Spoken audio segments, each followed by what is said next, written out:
Hello everybody and welcome to That's Football. Football is in crisis as a number of clubs run to support Manchester City. What's that all about? What would you feel like as a fan of one of those clubs running to the help of Manchester City? Football civil war, they're calling it. Well, if you thought yesterday's video went off in the comments, I'm sure it's going to go in it more today because you've got teams reportedly like Aston Villa and Chelsea and Newcastle running to the defence of Manchester City, saying that the rules around bringing this money in from third-party ownerships aren't fair.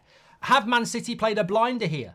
Are they actually going to get some support to help them against the 115 by playing on something that they know certain clubs will back them on? So let's have a bit of a recap here, because there's also stories today coming out that 6 Premier League clubs may have to sell players before the end of June to comply with financial fair play. Those clubs being Chelsea, Villa, Newcastle, Everton, Forest and Leicester, who are all under pressure to sell. So look, Man City may well have played a blinder. The hypocrisy is hilarious, but Manchester City yesterday, it was announced, are going to have this case against the Premier League next week, where they say that the rules are unfair, that you should be able to sort your own third-party sponsorship deals out without the scrutiny of the Premier League, which would mean Man City might have a relationship with an airline where normally the deal would be £50 million a year, but it's suddenly £500 million a year.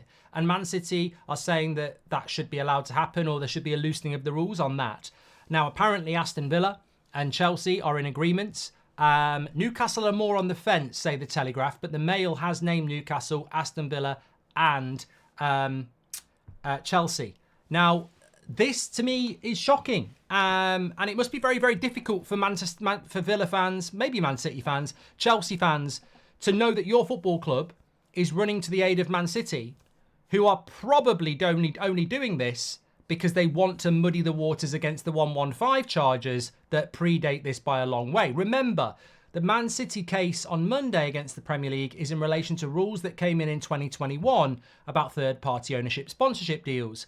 But if they win that, they can then go back 10 years and say, well, they should change the rules back to then as well. So I believe that Man City's whole thing is about slowing things down, finding little technicalities that if they win it here, they can use it there. And if you get a few Premier League clubs running to their defence up here and they win, then they can take it back down there as well. So clubs like Villa and Chelsea could well be helping Man City's case, which is weird because Man City have won 6 of the last 7 Premier League titles. I mean, Man City have benefited massively from the last 15 years of Premier League rules. I find it completely and utterly hypocritical that Man City are criticising rules and yet they've won 6 of the last 7 Premier League titles. What are they trying to say?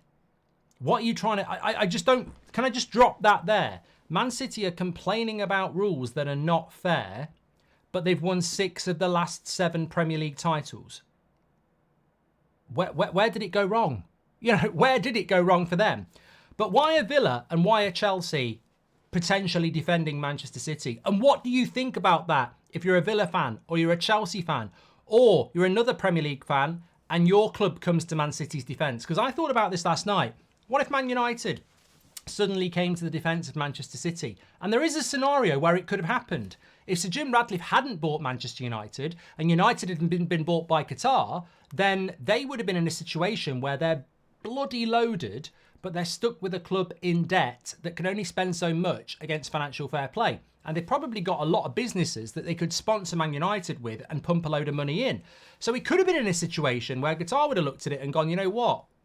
We agree with Man City because we want to pump money in as well. And I think that's the clue here. The reason clubs might defend Man City are not because Man City are dominating the league and they want them to keep doing that. It's because their only chance or hope in their mind to compete and get into the top 4 every year is to get more money into their club. Now, Aston Villa, I think, are part owned by an Egyptian billionaire. Chelsea, obviously, Todd Boehly. Newcastle, Saudi Arabia. They can't get enough money into their clubs. They want to spend more, but they can't get money in. And that's what it's about. They want to get more money in, but they can't get it in. So they're not really defending Man City. They're just trying to get more money in. And ultimately, it's very, very selfish. But is it for the betterment of the game? I mean, I've said in the past that if Newcastle should be able to turn the tap on, because Man City turned the tap on for about 10 years, and look at how far ahead they are. So for no one else to be doing it now is a little bit unfair. So I sort of understand why other clubs want to do it. But that's not the error. The error is that nobody ever did anything about Man City doing it. For a more level playing ground and a more fair playing ground, then there has to be rules in place. And if Chelsea and Newcastle and Nottingham Forest and other clubs have got to sell to buy because they've spent too much money, well, the rules are there. The rules are there. You can't just go and spend beyond your means and then say it's not fair. Maybe the rules need changing a little bit. Maybe clubs should be allowed to have more losses per year. I think it's about £100 million and that was set 10 years ago. So maybe that needs to change because of inflation, etc.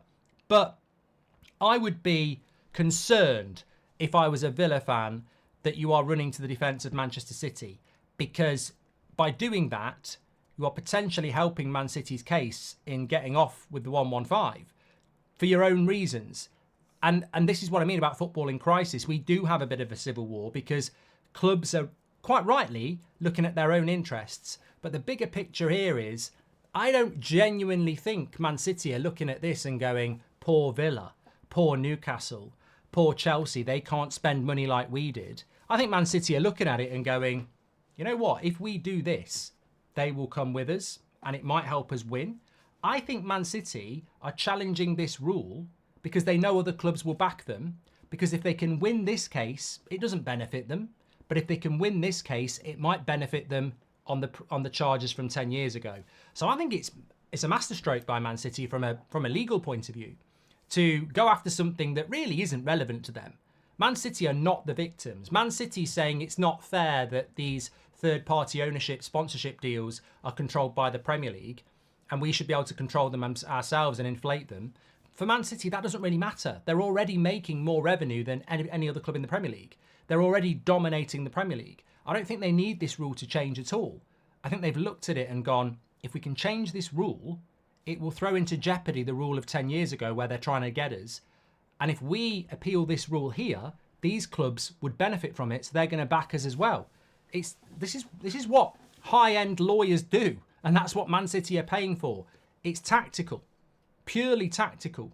Muddy the waters, try and get people on your side. Man City don't need this rule to change from 2021. They've won 6 of the last 7, but they do need people to back them and help them break that rule down so they can go after another one. I don't know. I wouldn't be very comfortable with it if I was Villa fans or Chelsea fans. I think Newcastle are trying to distance themselves from this. One thing I will say about Newcastle is they have consistently tried to be different to Manchester City and operate within the parameters. But it's for the other clubs in the Premier League, and more importantly, the Premier League can't be doing any backdoor deals here. And what I mean by that is they can't get those clubs together and say, let's keep it out the court, let's find a way to work together. The Premier League have got to show some teeth here. And it needs the support of the other clubs to back them, because if they don't show teeth or they don't get backing from other clubs, then this will be the disintegration of football and we'll end up with a Super League where basically someone like Man City and the power they've got have destroyed football as we know it. So there has to be a winner here, and the winner has to be the Premier League, and they need to be on strong ground. And it's going to be very interesting because I actually think that this is football in crisis. I actually think that this is problematic. And the final thing I would say, it's also evidence again of the drift from fans to corporate, in the sense that Villa and Chelsea and other clubs may well back Man City, but if you ran a poll in your fan base, would Villa fans want to support Man City? I don't think they would. Would Chelsea fans? I don't think they would. I think they want to see the changing of a rule, but I don't think they want to see a changing of a rule that will stop Man City getting done with the 115. And these clubs are probably talking to each other as well. Is fan opinion, we've seen it with VAR. Most fans want VAR switching off. How many of your clubs are going to back Wolves on that? Not many. Man United, the Red Army have done a poll on it. They want it switching off. Will Man United vote against it? I don't think Man United are going to listen to fans on that.